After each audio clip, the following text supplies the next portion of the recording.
wacan oo wanaagsan daawadayaal halkan waa barteena bilan wararka maanta aan idin hayno waxaa kamid ah maxaa looga hadlayaa shirka golaha wadatashiga qaran oo maanta galay maalintiisii saddexaad Puntland oo bilowday baaritaanka nin oxygen la'aan darteed ugu geeriyooday isbitaalka magaalada Garowe sidoo kale inta wararka bilan aad daawanaysaan waxaan idin soo gudbin doonaa dawladda Finland oo shaacisay inay kordhinayso taageerada ay siiso dawladda Soomaaliya iyo sidoo kale askarigii dil u geystay Sawda iyo Sakri oo wada dhashay oo lagu xukumay dil toogasho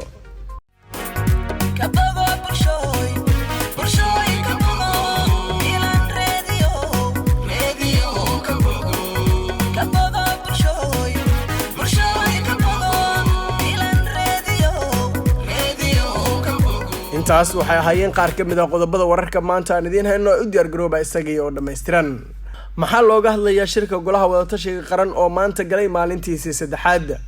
waxaa maalintii saddexaad galaya shirka golaha wadatashiga qaran ee doorashooyinka kaas oo ay ka qayb galayaan ra'iisul wasaare Roble madaxda maamulada Galmudug Hirshabelle Koonfur Galbeed Puntland Jubbaland iyo sidoo kale gudoomiyaha gobolka Banaadir shirka ayaa labadii maalmood ee la soo dhaafay waxaa looga hadlay caqabadaha haysta doorashooyinka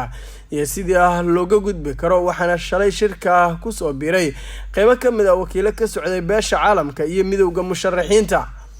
maanta oo Arbaca ayaa golaha wadatashiga qaran waxa ay si anbaqaadayaan shirkooda waxaana looga hadli doonaa ajandayaasha kala ah hirgelinta heshiisyada doorashooyinka jadwalka caqabadaha iyo sidoo kale cabashooyinka hufnaanta falanqaynta iyo wadatashi iyo talooyin iyo sidoo kale fulinta heshiisyada iyo habraacyada doorashada go'aanada qabashada arrimaha kala duwan ee shirka horyaala iyada oo la tixgelinayo talooyinka iyo sidoo kale macluumaadka maalintii koowaad ee shirka soo bandhigida qorshaha geedi socodka koowaad ee shirka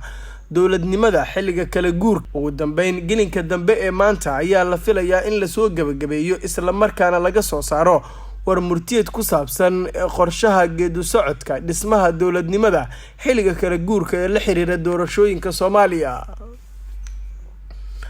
Puntland waxa ay bilowday baaritaanka nin la sheegay in oxygen la'aan darteed ugu geeriyooday isbitaalka magaalada Garowe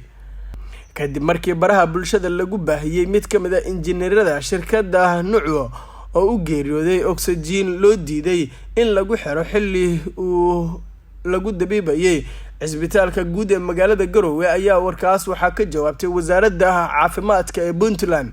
qoraal kooban oo ka soo baxay wasaaradda caafimaadka Puntland ayaa lagu yiri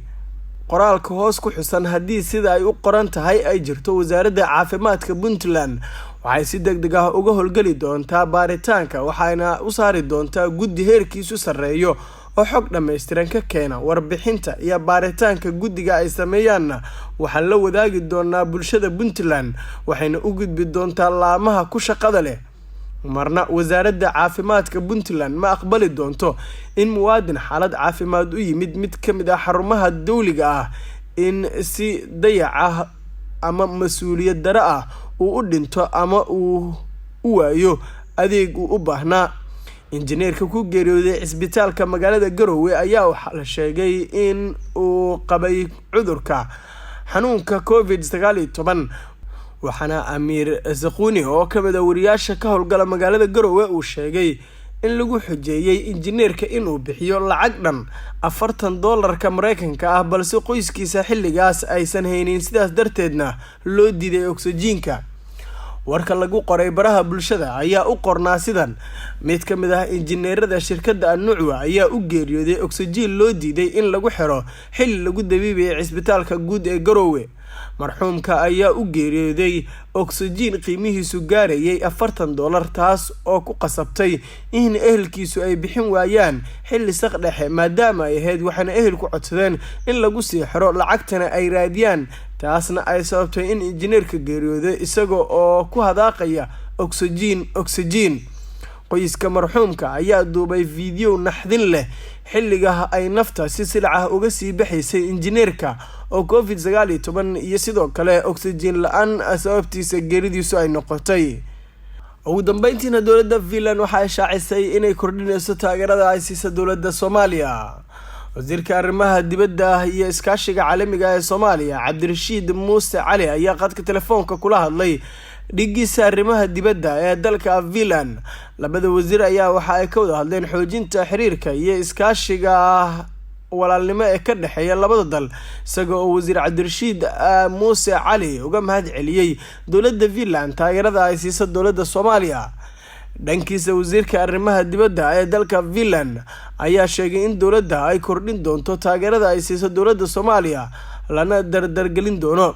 dowladda Finland ayaa waxa ay ka mid tahay dowladaha caawiya Soomaaliya, waxaana ay dhowr jeer ku baaqday in la dhameystiro doorashooyinka Soomaaliya si looga baaqsado xiisad siyaasadeed oo ka dhacda dalka.